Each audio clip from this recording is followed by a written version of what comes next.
This is my experience of being kicked out of my home by my mother and stepfather. After my half-sister was born, I was thrown out of the house, and years later, I would take my revenge. I am 25 years old, and I was driven out of the house 6 years ago when my mother was 45. At that time, my stepfather was 49. My half-sister is significantly younger than me. My grandparents, who were strict and traditional, forced my mother to have children. When my mother became pregnant with me, she wanted to keep it a secret. However, my biological father was unaware of this and announced it to her family before she could say anything. When my mother took a pregnancy test, my father was ecstatic about the result. Without waiting for my mother's confirmation, he shared the news with her family. They broke up shortly afterward. In fact, they were never married, and due to various obstacles, they eventually went their separate ways. My parents met after entering college and dated for a year. After discovering the pregnancy, my father foolishly abandoned my mother. However, my mother couldn't bring herself to get rid of me. Her family already knew about the pregnancy and threatened to disown her if she had an abortion. Thus, she had no choice but to give birth to me. This is a story I know very well. My mother told me this story many times, enough to make me realize how fortunate I am. If my mother had made a different choice, I might not be here today. She always said I was the product of my father's mistake, which fueled her anger. She seemed to harbor resentment towards me and felt raising me was a burden. My grandparents kept me as out of sight as possible, and my great-grandparents, who had already passed away by the time I was born, never knew what had happened. As my childhood came to an end, many difficult things happened to me, but they are hard to talk about. My mother felt burdened by me, but my father did not. My mother despised me because she neither wanted me nor accepted me. If it weren't for family pressure, she would not have given birth to me. She also claimed that my existence hindered her career progress. She had to juggle college and work, and taking care of me meant sacrificing a lot. She resented this and was strict with me. However, I lacked nothing during my childhood. My grandparents supported us financially. My father paid child support, but didn't show the kind of affection I wanted. To my mother, I was only a burden, and she had no high expectations for me. She never spoke to me warmly or showed any affection. Even when I achieved something, she didn't celebrate it and treated me like a difficult older roommate. She always harbored hatred towards me and wanted to kick me out of the house as soon as possible. On the other hand, my father felt kinder in comparison to my mother. However, he was powerless as a parent and struggled with substance abuse during my early years. At the time, I didn't realize it, but now I'm sure he was dependent on marijuana. He often acted strangely and made bizarre comments, but it was mostly to entertain me. He never missed my birthday parties or family dinners, so I didn't think much of it. I don't hate him, but I often hear criticism of his actions. My mother didn't want me, but she didn't let go of me because of family pressure. My father lacked the ability to take care of me. Honestly, their judgment wasn't wrong. Decisions had to be made about who would raise me. Even before I was born, my mother's family put the responsibility on her, and my father only cared for me on weekends. When I was 10, I started living with my mother full-time. I could only see my father a few times a month. Eventually, I was allowed to live with him only on weekends, but that didn't seem to go well. At just 10 years old, I realized my father was still not ready to take on the role of a parent.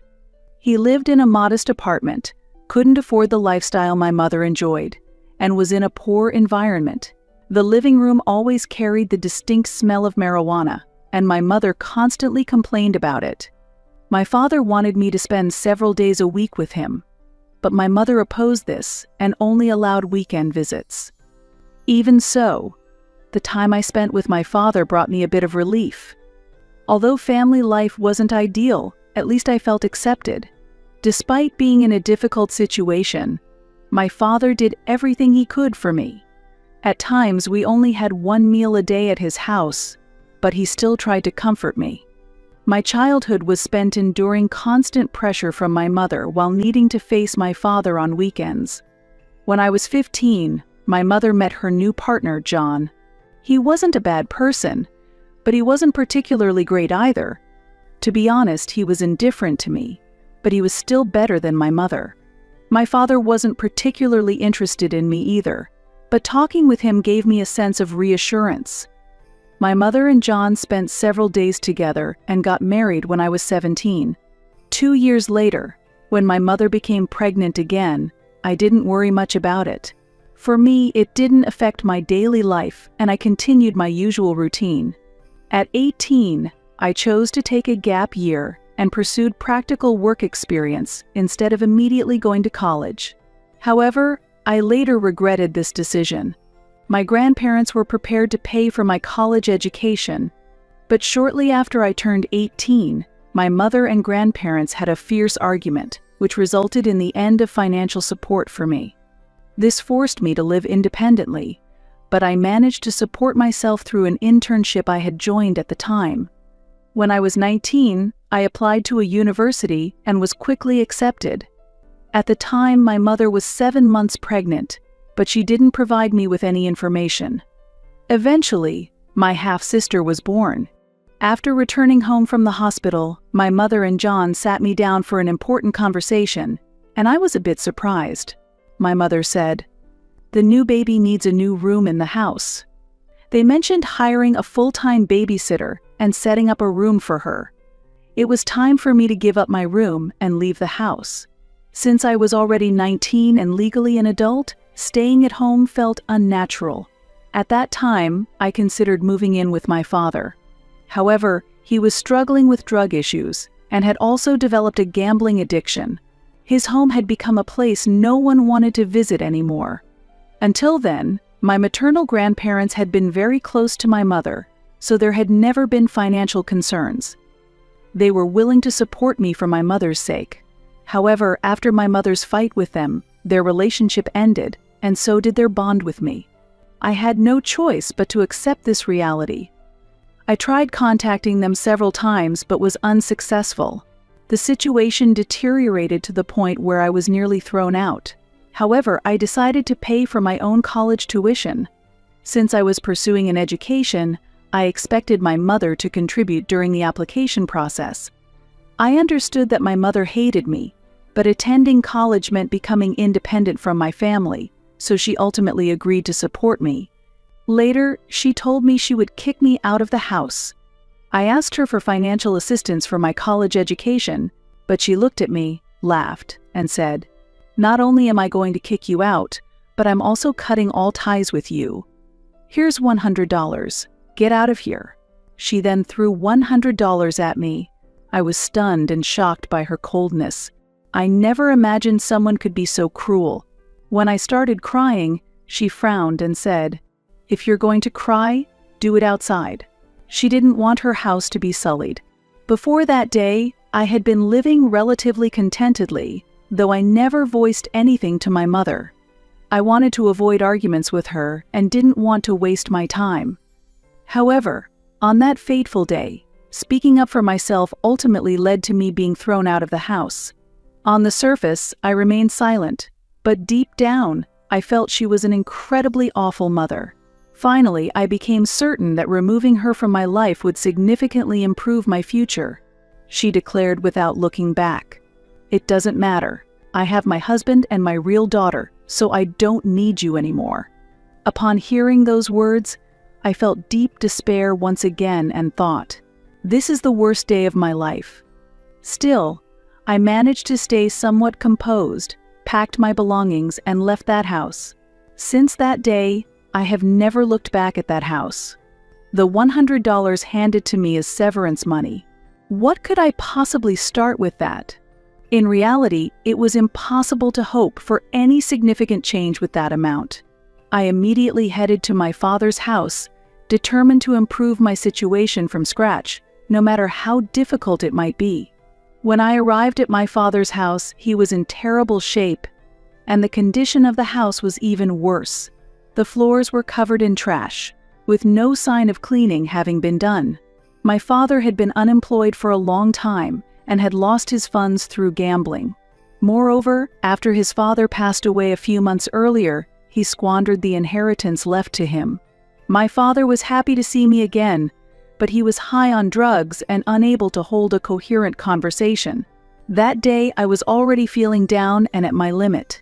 When I saw my father smoking marijuana, I grabbed his hand tightly and pleaded, "You need to act like a real father."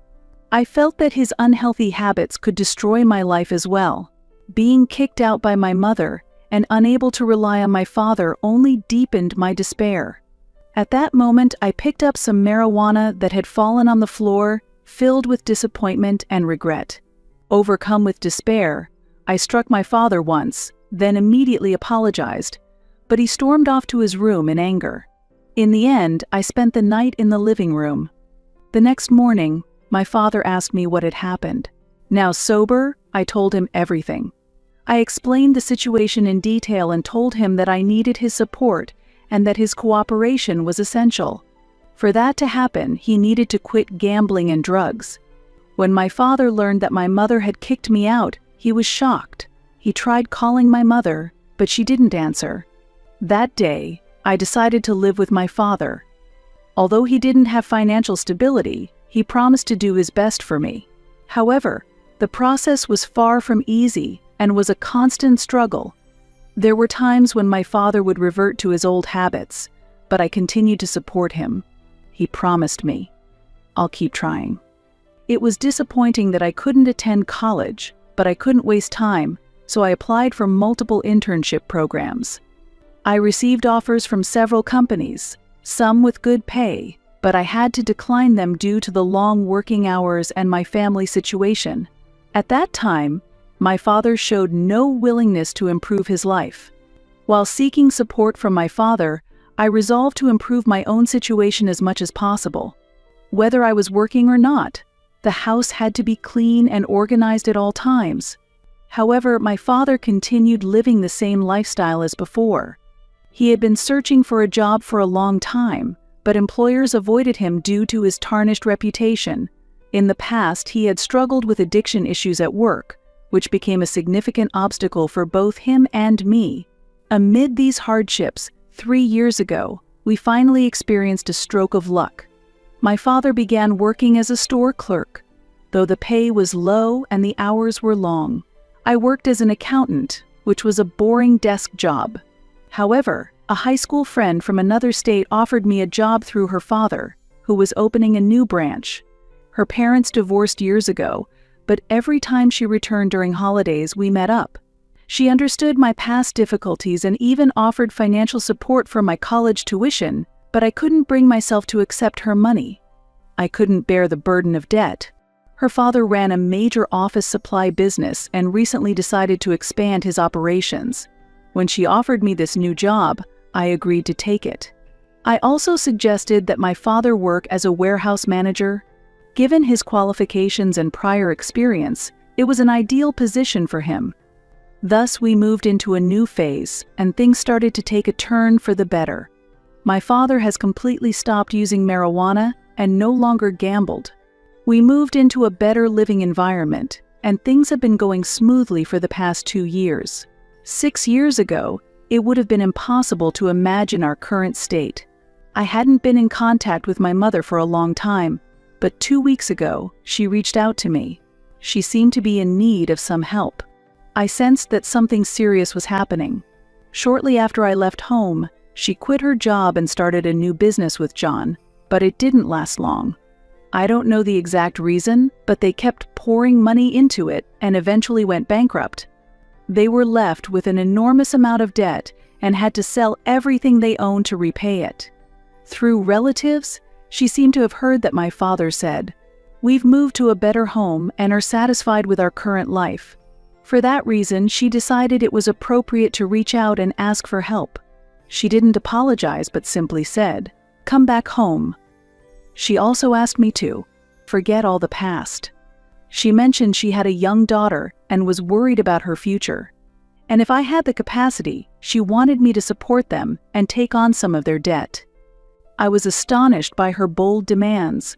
It was as if she hadn't considered at all how she had treated me in the past. I pretended to agree with her over the phone and decided to listen to her for a few days. But to be honest, I had no intention of giving her any money, nor did I have any intention of solving her debt problems. I told her, "I'll look into it." But I wasn't sincere and planned only to listen to her. What she mainly talked about were their financial troubles, but from the beginning, I had no intention of helping them. This entire approach was calculated, but she didn't realize it and showed no sign of apologizing to me. As a result, any guilt I might have felt about my actions gradually faded. 2 days ago, she finally contacted me asking for financial support. I responded clearly, "I can't send you money." She realized she'd been deceived, and I reminded her of how she had treated me in the past, including how horribly she had treated me as a child. I felt it was completely unreasonable for her to expect help from me. Since she had never apologized, I told her I had no reason to hold any expectations for her. "You were a horrible person and an even worse mother. Did you ever think about me, even once?" I said to her. And before she could say anything, I hung up the call. After that, I ignored all further attempts from her to contact me. Eventually, her attempts to reach me stopped. My relatives have already read the posts I wrote about my mother and understand how she treated me in the past. It was necessary to bring the truth about her to light. My mother always pretended to be kind and a successful career woman, but it was all a facade. I believe my actions were justified, but my father thinks I went too far. He said, it would have been enough to just ignore her. I agree with his point that playing games with someone seeking help is cruel. However, all of this was intentional on my part. I feel it is fair, since my mother was once cold and cruel to me. Not everything has to be perfect like in the movies, nor do I feel obligated to set an example for others. Still, my father says, that was excessive. And now I'm wondering if I should apologize.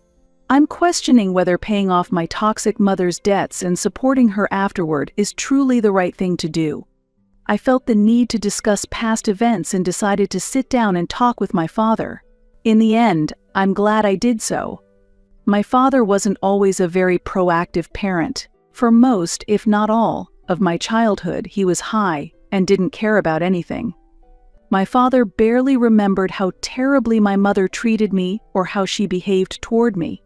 He enjoyed spending time with me but wasn't truly there for me. My father recognized that my actions were rooted in anger. My behavior was the result of years of accumulated resentment.